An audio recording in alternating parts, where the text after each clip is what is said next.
This is the Fresh Take Interviews, where we get together with the person behind the mic, the art, the voice, and find out their unfiltered take on the world that is anime. By my watch, it's about 11 a.m. my side at time of recording, and nearly midnight his. But that's the grind of an anime podcaster who's eating good, talking everything wrestling, watching everything the season has to offer, and churning out content like it's WrestleMania. I guess his only respite is when he gets to clock off to a couple of Frenchy bosses, but other than that, he is a very, very cool guy. This is technically the return leg because I believe it was January of last year we got together on your platform to do what I thought was known as more than hentai. So unless you've had a little bit of a rebrand, or I've basically latched onto a tagline that actually isn't your tagline, I'll let you basically correct me on anything that I may have got wrong.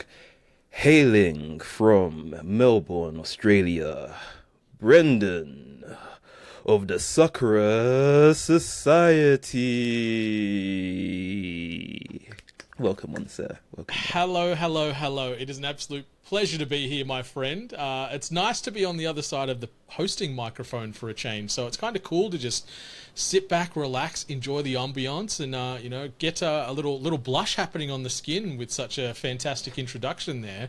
I guess sort of first things first. Yeah, it was at the time more than hentai, but with a word like hentai in a brand name, it can get a little divisive amongst potential brands and sponsors out there, and also I've noticed some shadow banning on some of the video platforms and stuff. So I sort of built a brand over the top of that called Sakura Society, and now More Than Hentai and Anime Appreciation Podcast has now become Sakura Society, an anime appreciation podcast. So it's a little bit more friendly. It's still just as cheeky, just without sort of the hentai related coding to it now. Okay, I hear you. Well, thank you. And again, like you said, I was on your platform last year, and you're on the other side. This is the return leg.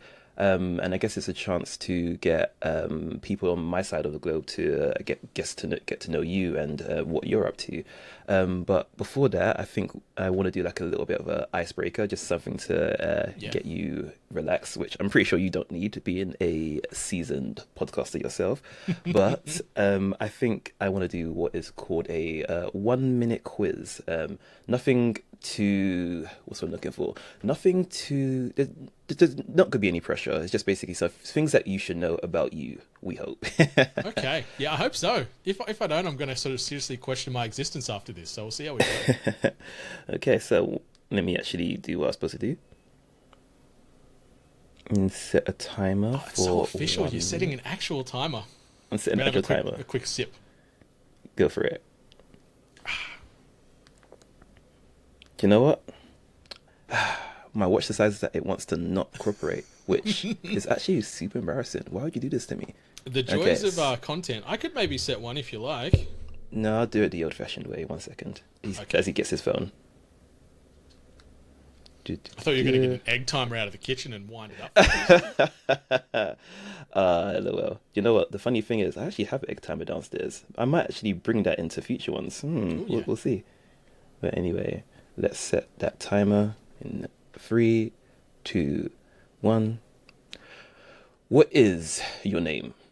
My name is Brendan White. As boring as it sounds, as boring as I am. Favorite anime?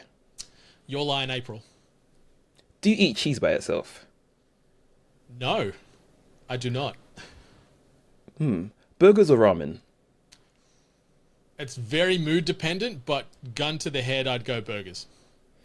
Comfort anime? Anything slice of life, romance, very sort of low stress stuff. So anything that I can feel the warm and fuzzies for, and of that there is many. What is your favorite thing to do? Ooh, I do love to watch anime and read, whether it be manga, manhwa, standard traditional sort of print media and stuff like that. So That, and then just very creatively minded. So anything where I can sort of, flex the creativity muscles, whether it be making podcasts, writing, drawing, editing, stuff like that. That's usually sort of my happy place. Amazing. And that is time. I just wanted to throw a few questions your way to see. I'm a bit upset because a little bit further down there was a question that I wanted to ask, but I'm just gonna throw it in anyway because yeah, let's go. It's your show. You can do whatever you like. You know what? Thank you, sir. I appreciate you. What is your favorite wrestler? Ooh. Or who should I say? That's hard. Like, if we're gonna go of all time, it's a toss-up between the many variations that Mick Foley put out there. Mankind, Cactus Jack, Dude Love, and then Mick Foley as well. Jeff Hardy, and then Rob Van Dam. They're my three. I was in a backyard wrestling league back in the day, and my name was Bren Van Dam. That's sort of how much I loved RVD. I was BVD. So, they're my three. They're my three all-timers. Now, do you know what? The solid choices. When you said Mick Foley and all his variations, it kind of reminded me of, I guess, he's the wrestling version of a cosplayer. He was literally, I think in one Royal Rumble, he came out multiple times as his different personas, which was absolutely amazing. It was gold. Yeah, he's such a crazy man for some of the bumps he took over the years, but he's a genuine nice human. I've been fortunate enough to meet him at a couple of the book tours he's done over the years and stuff, and he's just a good guy. So, they always say you should never meet your heroes, but it was nice to meet him and go, you know what, you're a good fella, and don't need to go into the political realms here, but some of the things that he's decided to plant a flag onto him, you know what, you're an even better fella. Nice. No, that is fair. I guess we're gonna unpack a little bit about you and your anime origin story. So I guess we'll have obviously the 1 minute quiz was the icebreakers, but let's deep dive a little bit. What was your gateway anime? This question, every time I get asked it, I sort of feel a little dirty or a little prejudgmental from whoever's asking the question to me, because the majority of the time you hear Sailor Moon, Dragon Ball, Naruto, etc., a lot of the more safe, child-oriented anime out there. But no, I decided to skip all that. My gateway / first foray into anime was through Ninja Scroll. Ninja Scroll. Okay. One of the most intense films in the anime world of all time. Came out in 1993, done by Madhouse, still one of the best studios to date. I'll die on that hill. And Kawajiri, the director and the writer behind it, did Vampire Hunter D Bloodlust, has done Wicked City as well. So I was very much sort of adult anime coded at a very young age. I shouldn't have watched it at the age I was. I was 9-10 years old watching Vampire Hunter D, and Vampire Hunter D's a little safer from the 80s, and then Bloodlust in 2000 was awesome, but feudal Japan, brutal combat, so much gore, so much supernatural, so much boobies, and then the 8 Devils of Kimon in Ninja Scroll as well.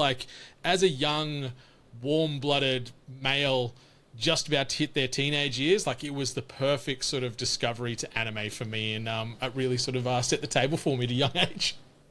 No, that's fair. There's actually, and I'm going to take a quote from you, because obviously you opened up saying what you said. We don't yuck other people's yums. So, yes, I'm just basically doing a bit of returning to sender. Appreciate that. But there's a gentleman on our podcast under the name Highlander who swears by Ninja Scroll, and I haven't had a chance to watch it just yet. He's sung its praises, and it's probably maybe leading on to my next question. What one anime haven't you watched yet that you feel ashamed you haven't started? I don't want any of the fantastic anime freshman fans to come at me here, but I have not done a ton with the quote-unquote big three. Bleach is my favorite out of the big three, and the stuff with 1,000 Year Blood War at the moment, phenomenal. I've got a very difficult relationship with One Piece after getting to the Skypiea arc and wanting to hate it and never watch anything that Oda does ever again. But Naruto, apart from a few episodes growing up as a kid, like watching it on the morning cartoons before school and stuff. I have not dipped a toe in Naruto at all. So that's probably the one, because that is a monster of an IP that just about everybody that calls themselves an anime fan have watched to some degree. But I've only watched, I reckon, 10 episodes total in my lifetime, and that was when I was, in my early years. So that's the one. Okay, no, that's fair. Would you say that there is an anime that's shaped your taste and set your current standards for anime? And if so, would you still be, or would you say you're still chasing that standard or that high? I don't think I'm chasing that standard or that high anymore, because there's so much good anime that's coming out every week, every month, every year. Like, we are inundated. Like, I think we've never eaten better as anime fans than we are in this day and age. Like, yeah, there's still a lot of slop you got to get through there to sort of find those nice bites as well. Don't get me wrong, but my big thing is, if it's got a good story or a character that I can root for, or just, feel some type of strong emotion for, there's usually a strong chance that I'm going to enjoy what they're throwing up on the screen.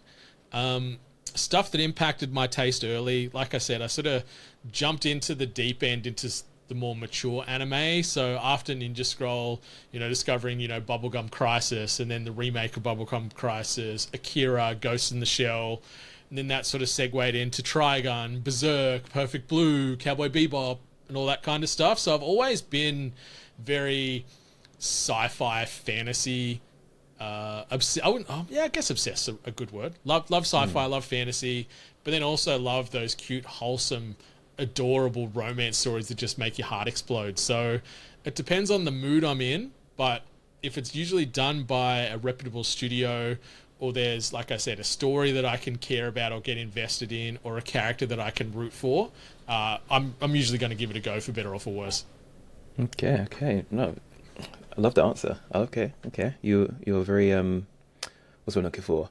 You're basically what I like to call someone who can go to a buffet and there'll be anime everywhere for you to watch, and there won't be a particular one that you would like lean to. You'll make sure that you've tried as much as you can try, and if you are too full, you'll come back next time and give the next one a shot.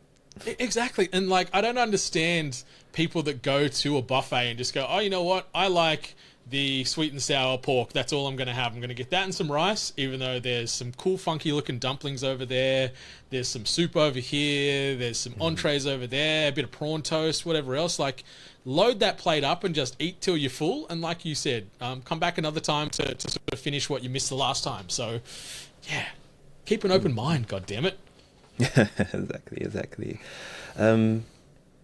Speaking of being open-minded, is there an anime that you loved once but you wouldn't recommend right now?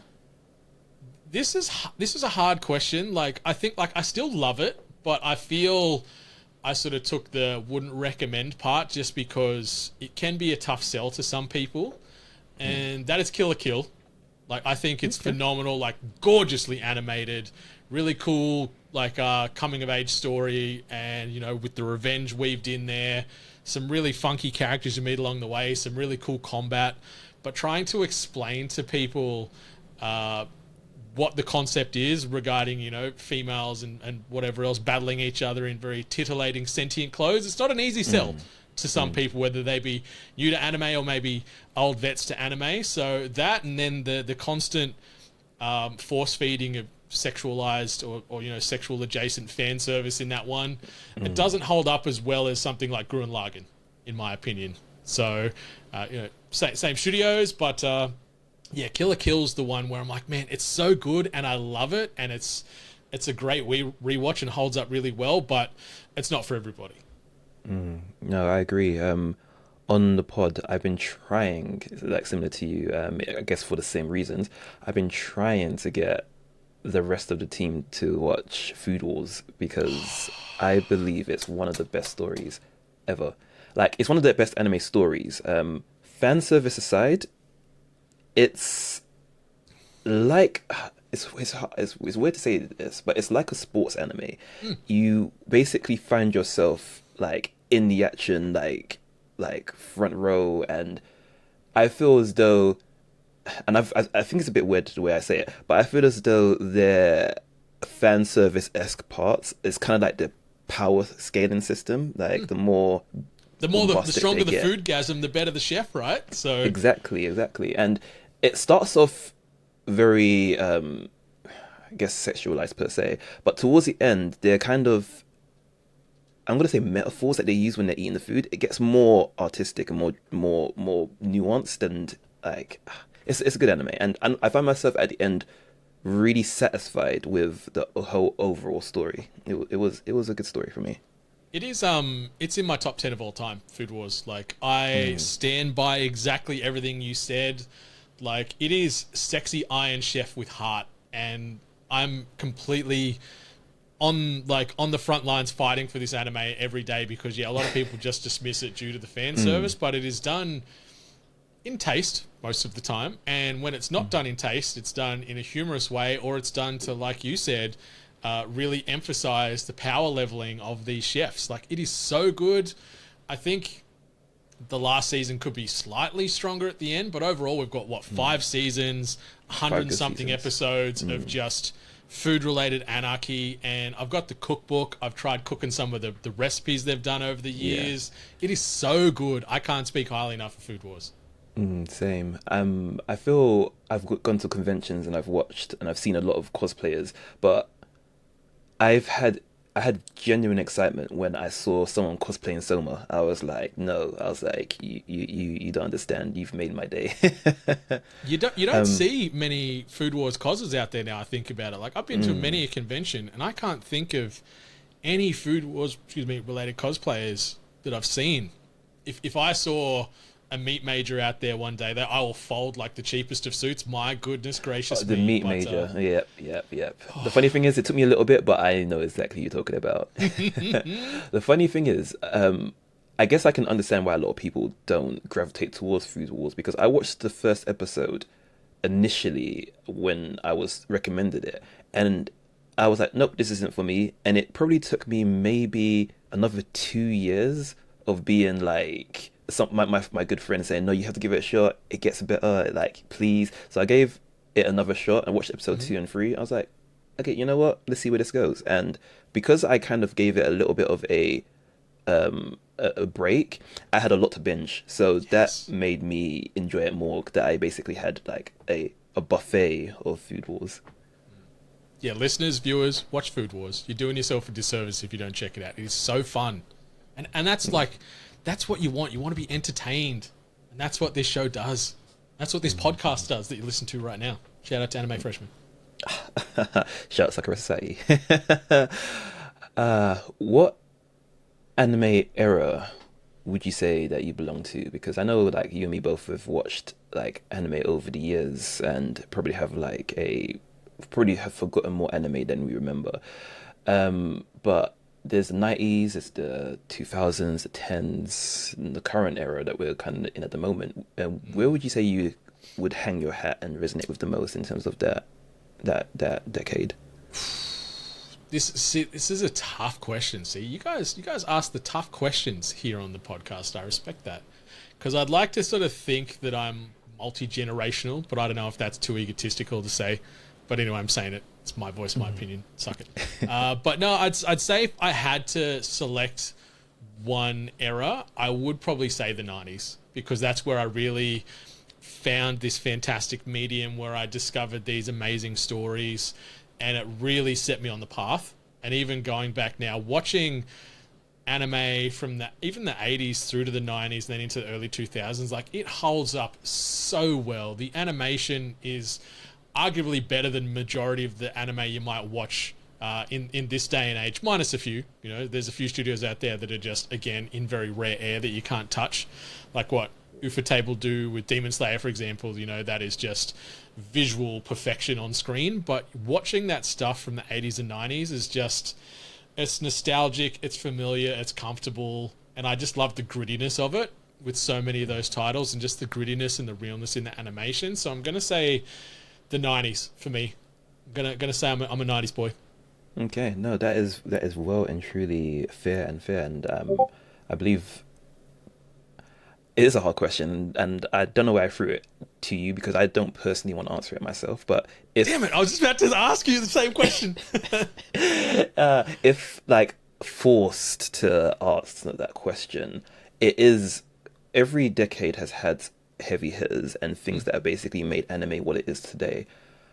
I want to say that the 90s is where I want to say I hang my hat. But if I find myself thinking that the 10s is probably where I found that was like, okay, I was watching anime or finding anime that was quote unquote not for kids. So I think I spent my 90s and whatnot watching the shonens and the easygoing anime. And then when the Attack on Titans and the like came out around that period, I was like, okay, this is where anime actually is a medium that has some incredible storytelling. Like AOT is my favorite anime, so that's probably why I'm kind of like leaning towards the 10s.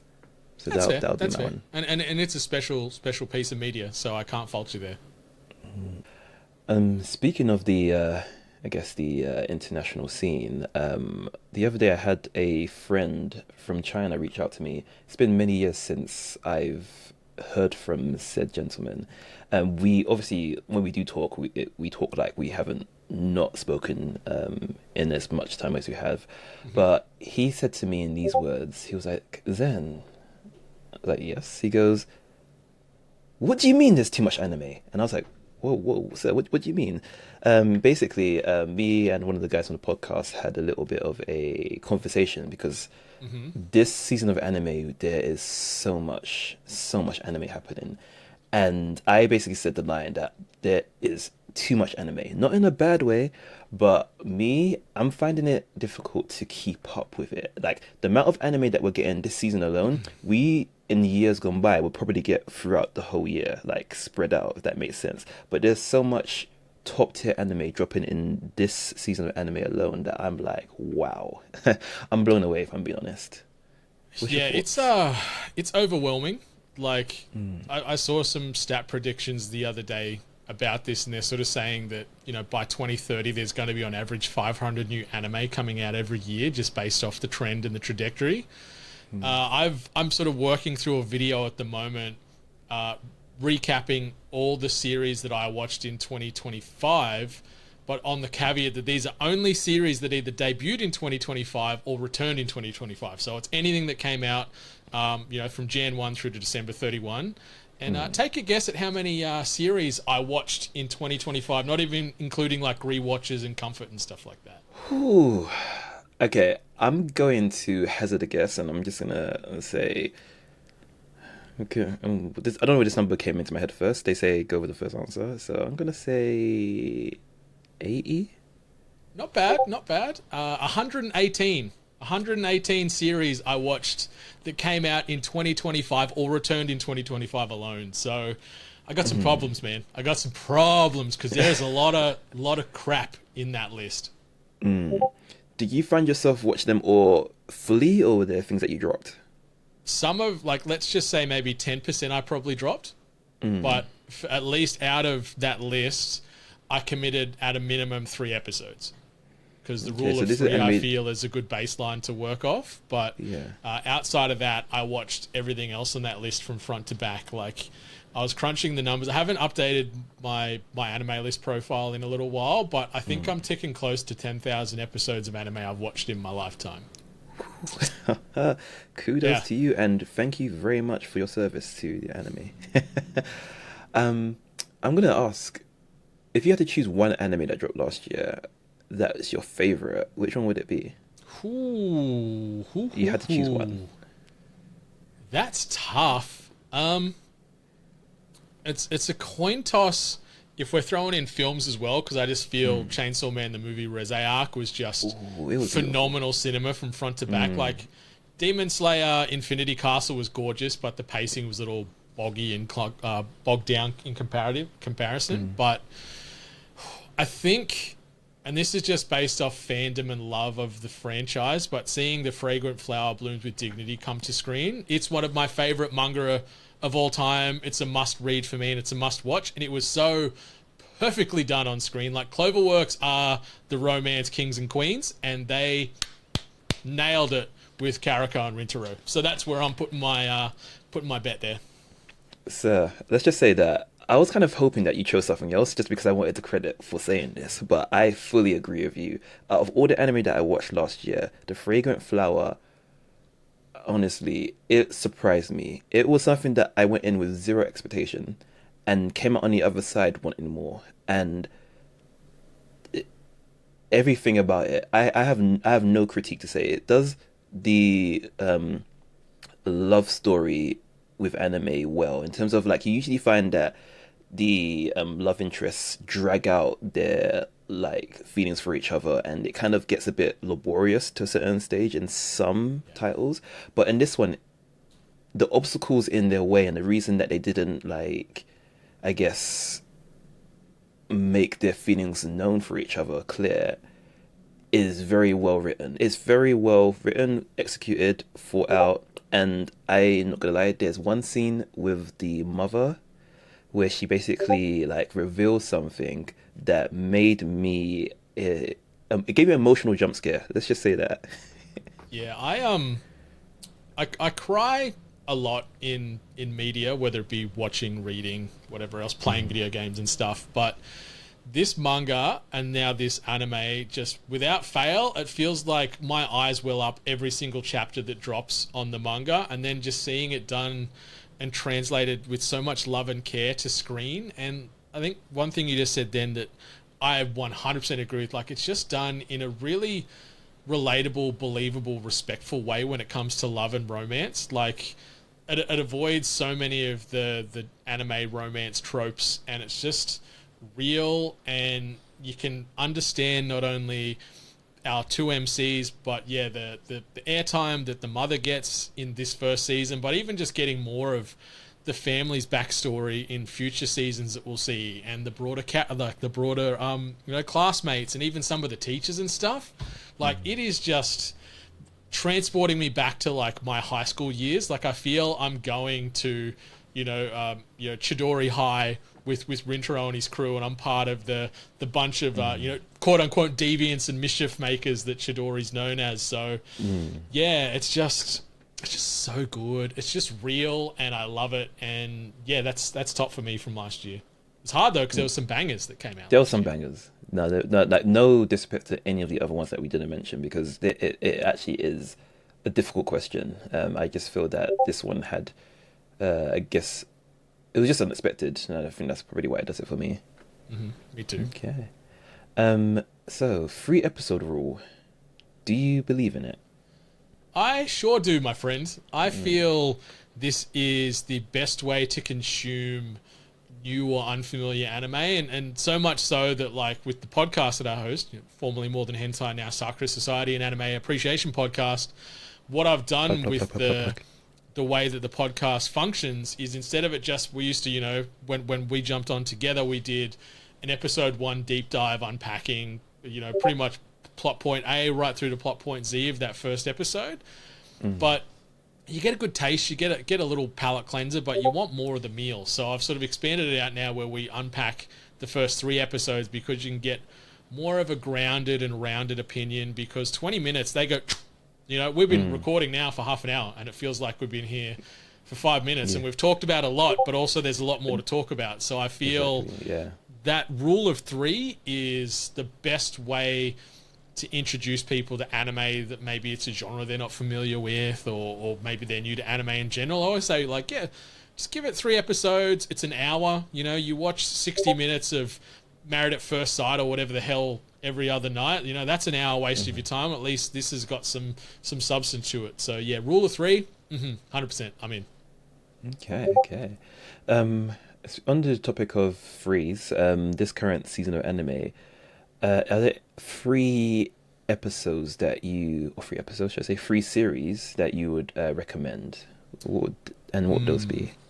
This was tough too. Like, with this season, I'm currently watching 19 different series at the moment. A couple are far worse than the others. Don't want to sort of, throw them under the bus too heavily right now. But if you're watching some of those long-winded named isekais, you probably get an understanding of what I'm talking about. But I didn't want to just go like my favorite 1, 2, 3 for the list as far as ranking, so I sort of tried to cherry pick a few. And the first one, I think it goes without saying, Frieren Beyond Journey's End Season 2. Like, it is an all-timer, madhouse, cooking. They're doing more with this manga than is to be expected. Like, the way they're animating some of these panels, my goodness gracious. Like, they are rolling up the Brinks truck as far as the budget for this. So, Frieren, it is in my top 10 of all time already, and we're only tipping 34 episodes in totality so far, I think, between season 1 and season 2. It is just so special and so different. Like, how do you feel about Frieren? Are you sort of on the boat with me, or am I sort of, singing a different tune right now?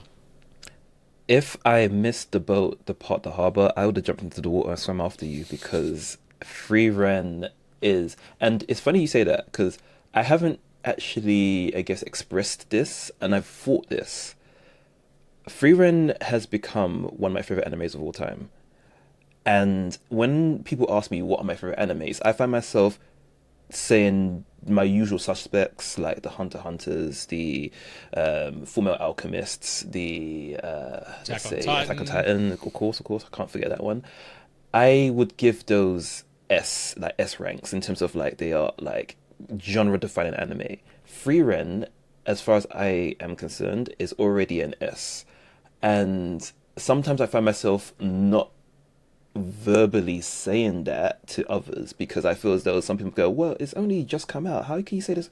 It's already, in my opinion, an S. Like, I'm saying that with chest, because it does OP well. Frieren is super overpowered, and in comparison to a show like One Punch Man, which I don't want to mention for obvious reasons, the MC in that is OP done well in a satirical way.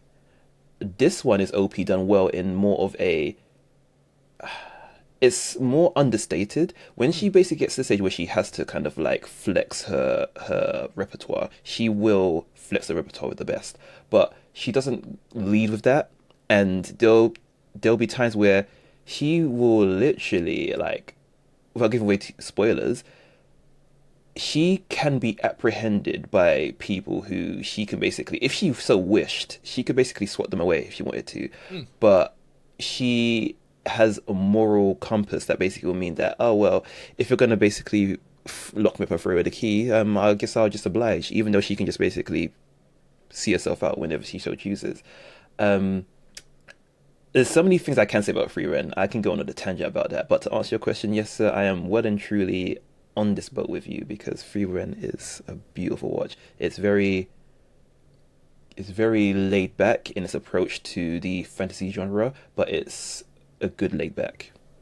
And then it really turns up the pressure when it needs to, like with some of these battles. And I remember in that first season, I wasn't a manga reader at the time, but when she's having that battle and trying to avoid naming characters, but when she tells him kill yourself, you just like, I beg your pardon, ma'am.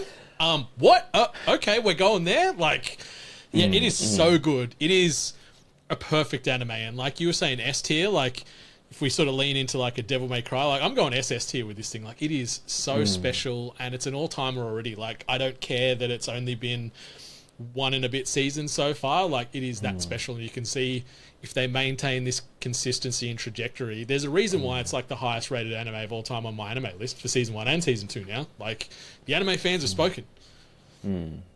I guess the only thing that I want to say is that I wish the author all the best and good health, because they've had to take a indefinite hiatus due to health reasons. So we wish them all the best, because it's manga they go through it to give us the things that we'll talk about right now on this session. So they ride the same hostile wave that like video game developers do in this day and age, where they are just getting ground into the ground every day, just working and bleeding for their craft. And then it's like, okay, there's a new game, where's the next one? There's a new chapter, where's the next one? Like, you feel for them. Like, I know that art can be pain sometimes, but yeah, you do wish that these people can put their health first, but some of the publishers and developers out there do not want to abide by that. And Japan are pretty hectic, you know, same at the studio level, like all the stuff you hear all the time from Mappa and stuff. Like, we sing their praises all the time, but their staff are just getting beaten and stretched thin and thin and thin. But anyway, we wish them all the best, and hopefully it all can regulate itself in the near future. I agree. I couldn't agree more. Other two, Oshinoko. I think it is also a very special piece of media. Like, we're into the third season now, and just that dark, glittery rabbit hole where idol culture meets murder mystery in the entertainment industry, like, is never going to look and feel the same when you watch this. Like, it is so well done. Oshinoko is my first foray into Doga Kobo as a studio as well, and they just serve and serve and serve. Some of the animation and art style in that second season is some of the best I've seen in the last decade. And this third season, like, I've read the manga, so I know where the story's going and ultimately going to end. But it doesn't leave me any less excited to watch these weekly drops at the moment, because it is just anime soap opera, and it is it's a perfect anime again, where it's gorgeous, it's well written, it's well paced. It's, you know, the characters are believable. The voice acting, whether it be the J track or the English track, again, phenomenal. And the soundtrack, banger after banger after banger. So Oshinoko is one of the others I wanted to shout here. I just want to tag on to that and say Oshinoko is another unexpected gem in terms of, it's my first proper dive into like idol anime.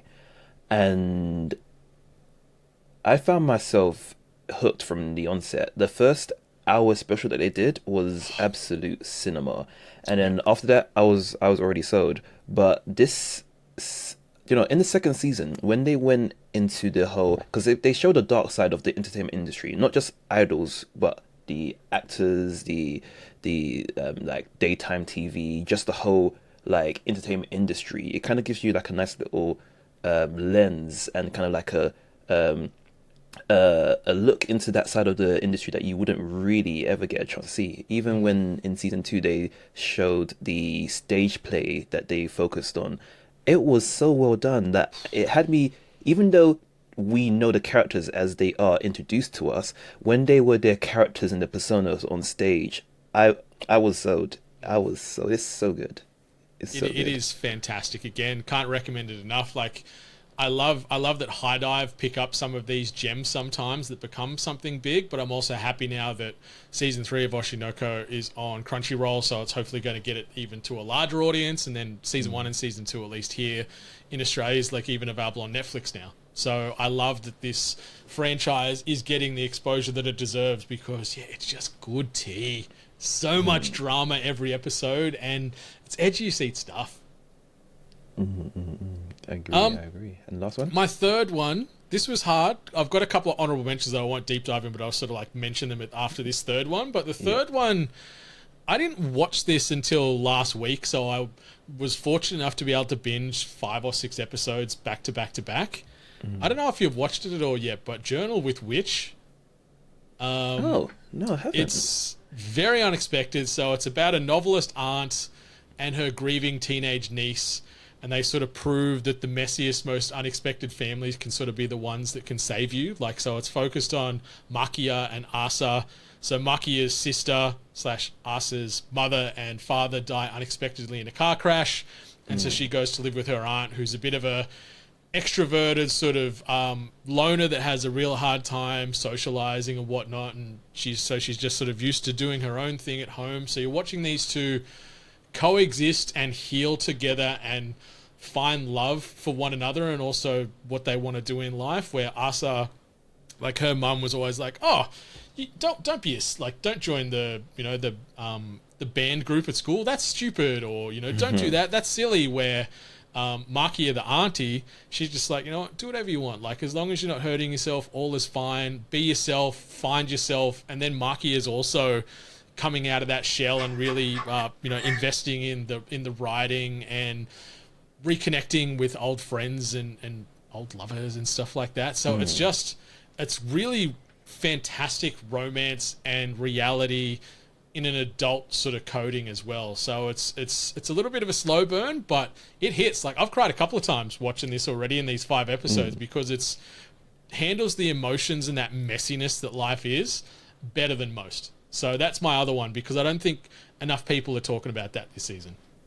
Okay, I'll add that to my list. And yeah, definitely, guys, if you get a chance, give it a shot and let us know your thoughts. Your honorable mentions, what would they be? Because you did mention that. Yeah, so Hell's Paradise Season 2, fantastic. Mappa cooking. The story's really starting to build. The combat's awesome. The character's awesome. The premise, fantastic. There's some nightmare fuel stuff on that island. But it's just really, really, really well done. Like, Mappa are firing on all cylinders with that one. Sentenced to be a Hero has really, really, really checked all the boxes for me. Like, it is the clever test of this season for me, where it's got that nostalgic 80s, 90s griminess to it, but it's a really cool spin on the traditional sort of hero fantasy genre. I like that they've inverted it where the heroes are actually seen as, you know, pieces of crap out there in the world and whatever else. I love looking at it from that different lens. And then the other one is a really fun rom-com, and it's another manga that I really enjoy called You and I Are Polar Opposites. It's just super fun, it's silly, it's heartwarming, and we get into the romance like really early. It's not like, oh, won't they ever end up together? Like, Suzuki and Tani are together, you know, minus spoilers, not really because you see it in the trailers, but they're together, you know, by partway through episode 2. So they're the ones I want to shout. And it's a day one dub for You and I Are Polar Opposites, and the English dub on that is fantastic. Okay, we heard it here first, guys. If you haven't got watch this for the season, you heard it here first. First. Are there any animes from the season that dropped that didn't quite hit the mark, would you say? Yeah, there was a couple of romance anime in here that did or didn't hit, or hit less for varied reasons. The first one is Love Through a Prism. Everyone is raving about this one, and I'm halfway through. Luckily, with the Netflix, we've got all 20-odd episodes available, ready to smash now. I'm at about episode 10, I think, and it's fine, but I'm really struggling to get that investment and that attachment that I'm looking for. The animation is a little different. It is in relation to sort of the source material, but when a studio like Wit Studio, you know, that type of prestige is sort of attached to it, I thought there might be a little bit more. Some of it's really pretty when it comes to the art itself, but it just hasn't got me yet. Like, I'm hoping this big grand romance story is really going to get me. And then the other one is In the Clear Moonlit Dusk.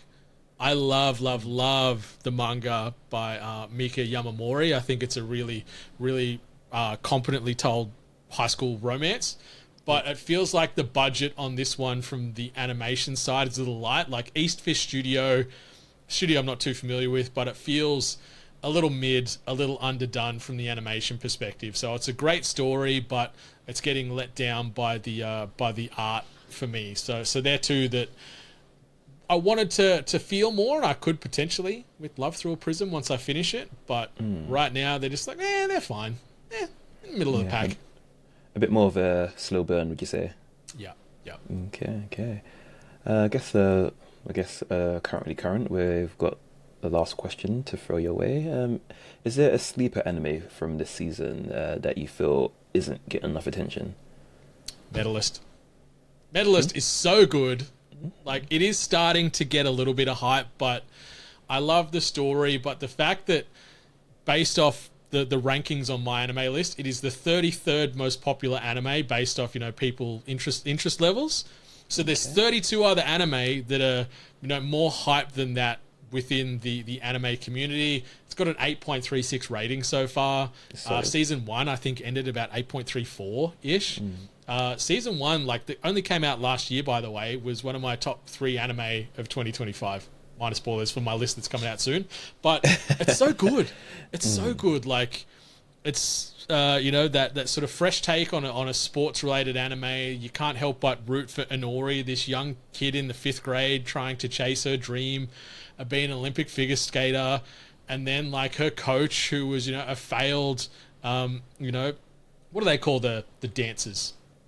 The ice skating dancers. I'm blanking. I'm disrespecting the medium now.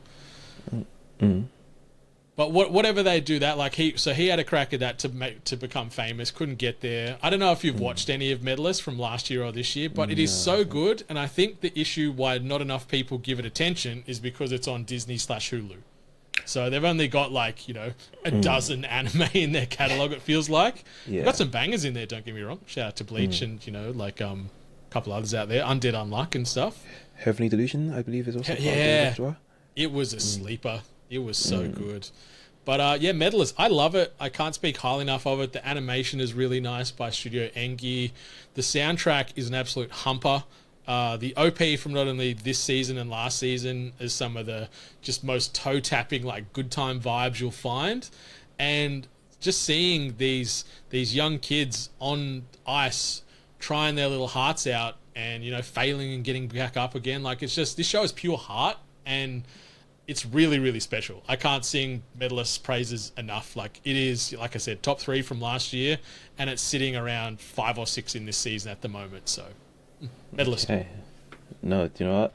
You've given me food for thought as well. I'm gonna definitely look into some of these ones. I'm finding it personally, I guess, according to my friend, it's a bit blasphemous to say there's too much anime, but I'm looking to make time to watch more anime. And one of my friends actually recommended, because I usually go to the gym when I do go and listen to music, but they recommended maybe doing cardio at the same time as watching an anime or two. So that Cool. might be another way for me to tick off some of the watch list.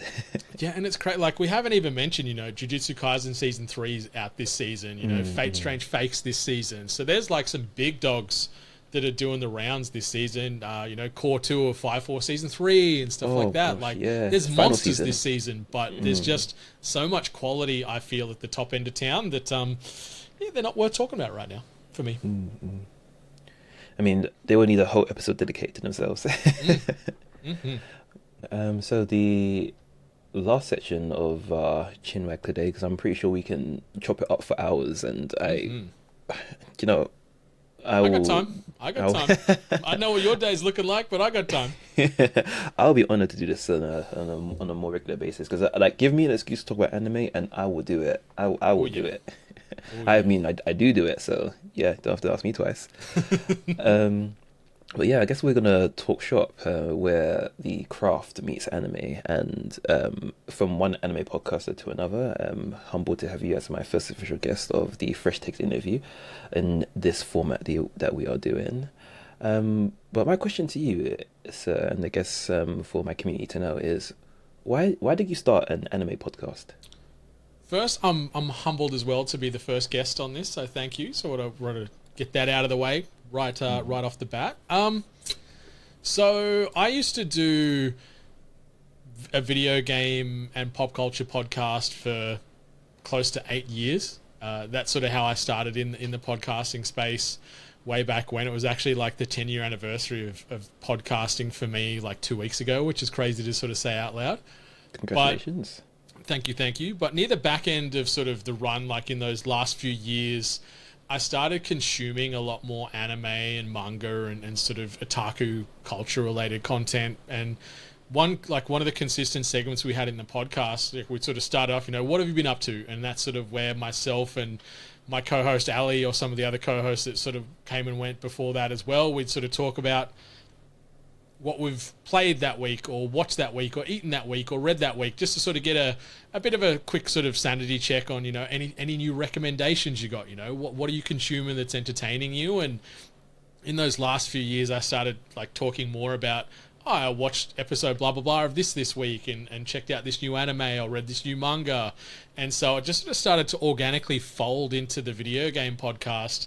And then off the back of that, had a lot of fans write into the show or message me sort of saying, hey, love hearing about that you're into anime, what else you're watching, any recommendations? So the sort of momentum started building off the back of that, where the more I'd talk about it, the more people wanted to hear about it. And so near the back end of that final year of the podcast called The Hungry Gamers, because I'm very food coded, so we talk about gaming and eating, just like what a lot of y'all do out there in that space.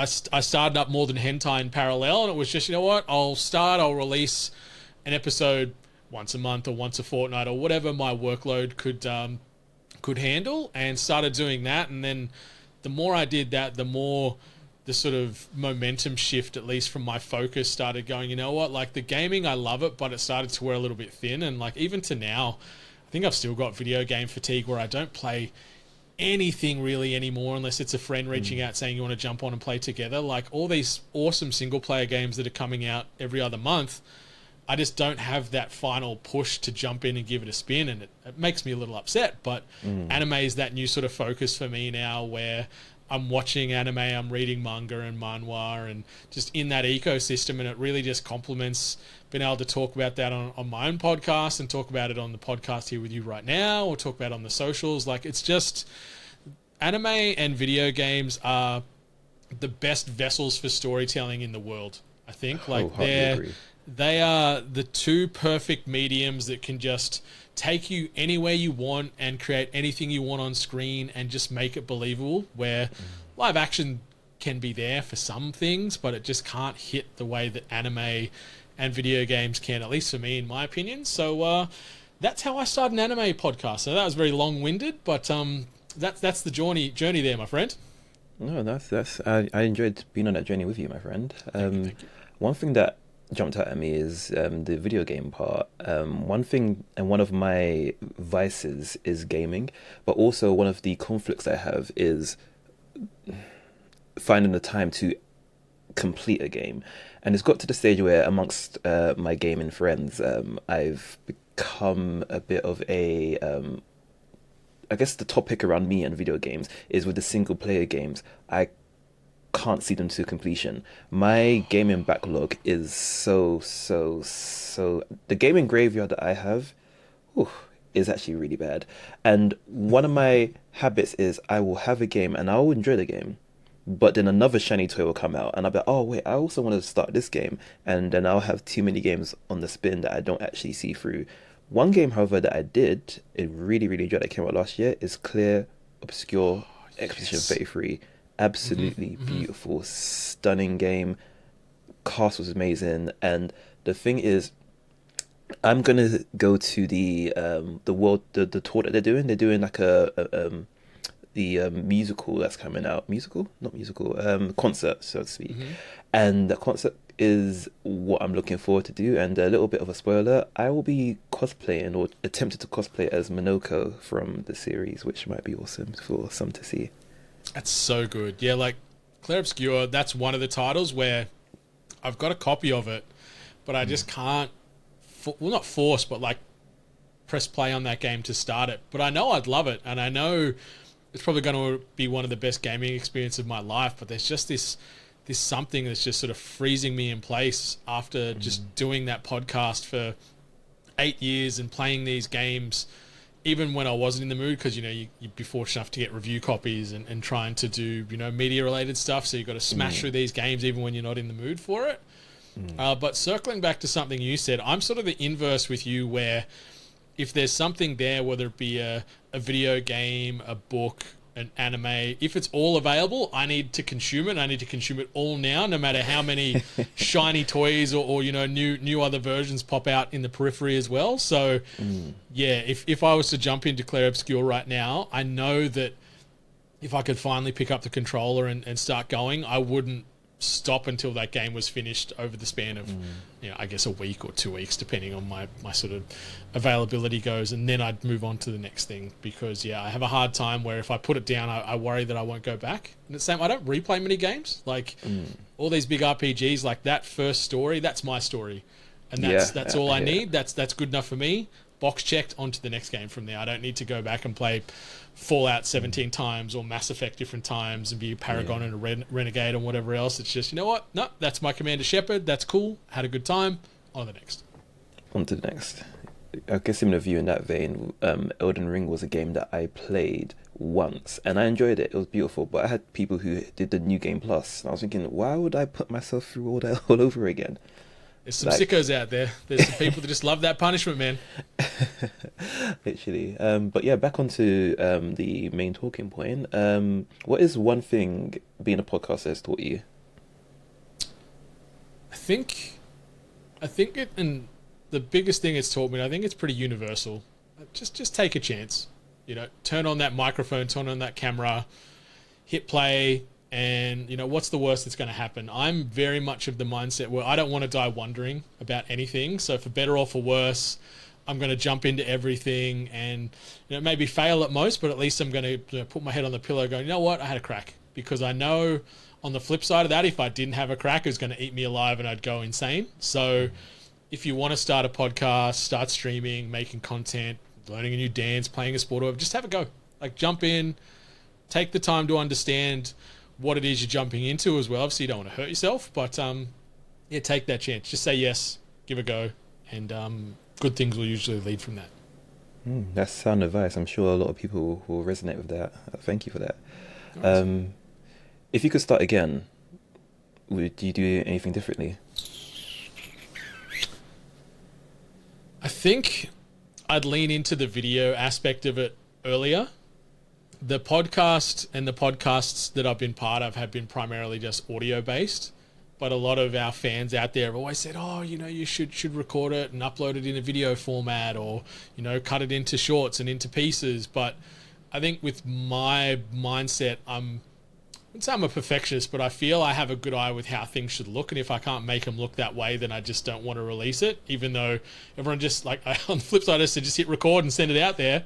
I'm sort of contradicting my thoughts just a second ago, but I just feel it's such a hand in glove type of situation with content and podcasting now. Like, you look at Spotify, when you jump on, you're listening to podcasts, you can see and you can watch these podcasts in video format as well, should you choose. So if you are looking to get into the podcast game, record the video if you can. If you're not comfortable with that, just, there's plenty of applications out there where you can just have, the audio WAV file bouncing across the screen and a static image, so at least you can still get it out to potential new listeners and viewers. So I wish I jumped into the video thing a little bit more wholeheartedly. Like, now I am doing it with the short form content. I'm really, really loving it, and I feel if I did that in years past, it probably would have really changed my perception on what we were doing, and maybe taken some of that stress and burnout away, where I can have some fun making silly shorts and reels and little rapid fire content instead of just long form digestible 60 plus minute episodes every time.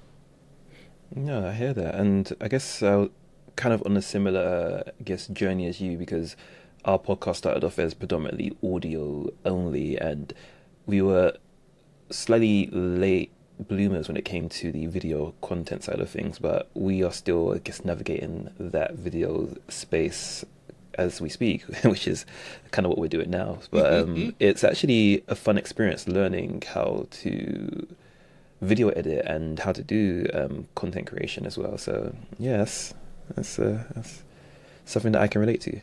Oh yeah, and there's no right or wrong way to make your content and release it out there. I think just the biggest thing, just release it. Like, if it's never going to be perfect, but if you can get it to perfect enough, then just chuck it out there. Like, because you never know what's going to take off. You never know what's going to go viral. I can spend hours fine-tuning a little short that I make. I'm like, man, this is perfect. It's so funny. The edit's so clean. And the views will be okay. And then you can just chuck some dog wash out there and it just pops off and it's a couple 100,000 views or whatever. And you're like, what? I don't understand. Teach me these algorithms, please, because I don't understand. The funny thing is, it's funny you say that, because on TikTok there's videos that we have as a collective put, I don't say like effort, because everything is some degree of effort, but we've literally gone, this bit of elbow grease, like really making sure that this is as good as we can get it at the time, because obviously you can always improve. Put it out there and does mod it really well. And then we'll just kind of throw something out without much expectation for it, and then we're like, why is it popped off so much? What is what? I wish I knew the secret sauce. Like, I think at the end of the day, as long as you enjoy and you're having fun what you're doing, that's what matters. Like, at least for me as a consumer, I don't want to watch or listen or read anything where you can tell it's forced and they're just doing it to try and be famous or for the money or whatever. Like, I want that real, genuine emotion and enjoyment, and I want to feel that sort of sense of community and sort of friendship in the content I consume, and hopefully off the back of that it can lead to some good successes for everybody. But yeah, I don't know the algorithm. I just throw my stuff out there and hope for the best. Literally throwing it on the wall and seeing what sticks. Have you had anime burnout before? I don't think in the traditional sense. Like, I mentioned earlier that I sort of can go through bouts of like overconsumption and probably hyperfixation on certain things and certain IP and certain types of media. But I think with that, all that sort of then reflected is like, oh, now I'm caught up. Now I can sort of put my foot off the gas a little bit and only catch the latest episodes of maybe my top 5 or 10 that I'm watching week to week, and I can scale back and bank a few episodes of other ones. So at the moment, touch wood, no anime burnout. I don't want sort of the same burnout to happen that's occurred with video games. I'm trying to be more mindful and more present of how I'm feeling and how the passion is going. Like if it starts to wane, then I'm like, okay, slow it down, scale the content back, scale the consumption back, because I don't want to look ahead in a few years and go, I can't watch anything anymore. I can't read anything anymore. That would break my heart. So I can't lose all my hobbies and my obsessions. That would be too painful and too tragic.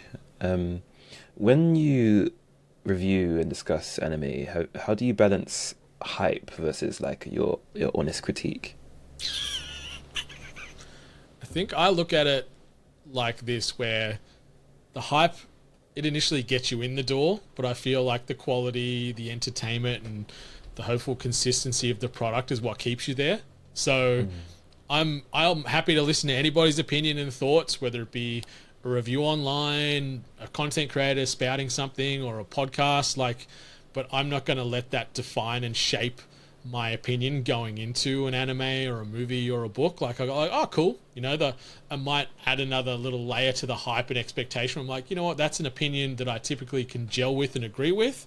If they like it, I think I'm going to like it. But once I'm parked in that seat, whether it be in the cinema or home on the couch or here in the studio and watching stuff or reading stuff, then it's my time to make the decision. So I try and balance it with avoiding too much bias. But there's genres we like or don't like more or less than others, so that can be hard. So I try and look at everything from a bit of a neutral lens and give just good, open, honest feedback that can be informative but entertaining. That's sort of how I try and lean into my content and how I usually do things, not only in the podcast space but in life and work as well. Like I think if you can leave a good impression like that, and also just be mindful and respectful of people's time when it comes to content creation, or even just having discussions with family, friends, partners, whatever. Like, everyone has a life to live and a sort of schedule and a time to manage. So just make sure you're not getting caught out in the weeds, and give them the good stuff. And if you can't add some value, just don't say it. No, solid. Okay. Looping back to the international scene, what is fandom like in Australia? And I guess from what you know about the international scene, how does it compare to international fandoms? I'd say if we were to look back 2, 3, 4 years ago, because I've been in and around the convention space for a long time, just off the back of the video game podcasting stuff, because there is so many conventions that mix in video games and anime and pop culture. So I've sort of seen it over the last couple of years really sprout and grow. Like I'd say a few years ago it was pretty good, but now it's starting to feel like it's a bit of a monster, where we've got a lot of anime specific conventions. Like we've got something called Manga, which is probably the biggest standalone anime convention. They've just sort of started that in 2 states this year. It was primarily just in my home state of Victoria, but now it's up in New South Wales, in Sydney as well. We've got Smash, which is another anime festival. There's a new convention that's just started up called Mayhem that's debuting this year. And then we've got stuff, like PAX Australia, which is, the only other PAX outside of America these days, Supernova, Comic-Con, etc., etc. So we see a lot of anime, manga, otaku culture adjacent advertising, branding, fandoms popping up at these things, whether it be merch booths or, targeted marketing booths where you see Crunchyroll exhibiting at some of the, the broader pop culture festivals and conventions as well. But then I think even with PAX, which is primarily a video game related convention, I'd say it's probably 60 or 70-30 as far as when you see the cosplayers, majority of them are anime related. Like anime especially when it comes to cosplay, just really knocks down so many barriers, and it is just so universally known to a degree. Like, they might not know the character specific or the title, but you see a lot of these characters doing the rounds now, and they're like, oh, that's someone from Chainsaw Man, or, you know, Spy Family, or Naruto, or, you know, some of the other big IP that are just sort of smacking down into the mainstream these days. So I think overall, we do pretty well. Like, you know, we're still a pretty small country population-wise here, but it's really cool to see so many states and cities around Australia now really embracing anime and otaku culture and creating standalone events, or sort of piggybacking off the big ones around, and you know, making it more accessible for everybody. So yeah, I think it compares pretty well. Like, I haven't done anything in like Asia or Europe or the United Kingdom, but I've done some of the cons in America, and I feel it's pretty damn similar. Okay. I guess the last question I have, leading into the international scope, is what time of day does anime tend to drop for you when it's like a fresh release? Because over here on my side, it'll probably be like in the late afternoon, evening. So probably around about when I finish work or get home, I've got something fresh waiting for me. How's it, and when's it usually drop for you? It's rough out here in the southern hemisphere, I gotta say. Like, you know, I am talking to you from the future right now, so I'll send you the lottery numbers after this, and hopefully you can live a good life. But appreciate you. Usually I'll sort you out. Yeah, thank you. Just a little finder's fee, just enough to get me a ticket to Japan. Maybe one of those houses on Cheap Houses Japan that I sort of fawn over all the time on Instagram.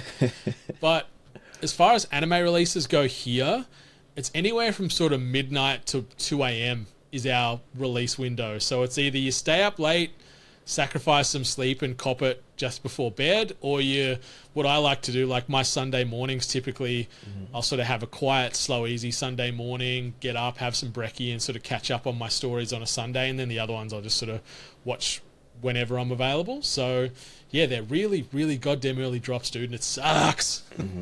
I feel you. But yeah, I guess I honestly could keep you hostage, but I know that you have a couple of pooches that you're looking to take for a walk. So yeah, a little midnight stroll. But hey, I'm here willingly. I'm not hostage. There's no handcuffs here. I'm here on my own accord. Blink twice if you need help. But Brendan, my man, thank you so much for your time. I honestly appreciate you and had so much value from the conversation that we have had today. Before we wrap up on this side, where can our listeners find you? Yeah, for sure. Again, thank you so much for having me. This has been a ton of fun. It's always good riffing with you, both you know, in podcast form and then offline in the Instagram chats. Just some of the back and forth and just the random nostalgic clips and gifs you send my way always seem to warm my heart. So thanks again for that. You can find me on the socials everywhere at More Than Senpai. That's on all the platforms. You can find the podcast at Sakura Society, an anime appreciation podcast, or if you want to find it all the sort of stuff housed in one central location, you can go to either sakurasociety.co, or if you want to go to your favorite podcast, and that's favorite spelt the Australian way, FAVOURITE, yourfavoritepodcast.com. You can find all the stuff there because I made a very sexy new website that I'm very proud and impressed with. So go have a look at that and let me know what you think, just to stroke my ego a little bit, please. The funny thing is, your website, I wasn't sure if you were going to mention the spelling of your website, because on your link it's not basically stated how you basically said it just there, which is your favorite podcast, also spelled the UK way, .com. And when I saw that spelling and the domain, so to speak, I was blown away. But guys, the website is absolutely amazing. I've had a gander, and I can honestly say, standards, like you set the standards in what you do. Like, your content's always very intentional, and you're generally an amazing person to follow and to speak to. So thank you again for your time today. Thank you. Before I let you go, I guess I'm just going to ask, do you have any new fresh takes based on our conversation today?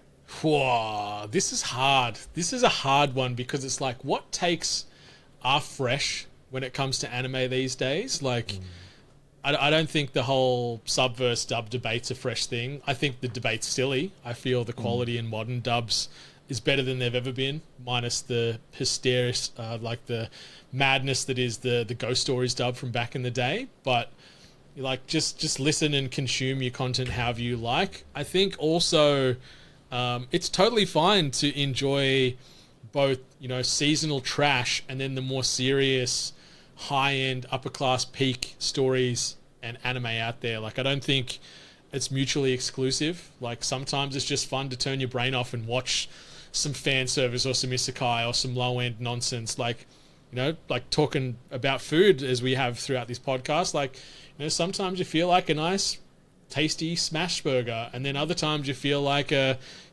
Marble 9 Skull Wagyu with truffle sauce and all the trimmings. So, like, there's no right or wrong answer. We like what we like, and we can consume whatever we want to consume. So that's my takes. I don't know how fresh they are, but I feel that's when I want to plant my flag here at the moment, because it is, nearly midnight here, and my brain is starting to slow down a little bit. My man, thank you very much for your fresh take on anime. I've been Parker Zensai. I've been joined by Brendan. You guys have been awesome. Guys, as always, keep it fresh. Much love.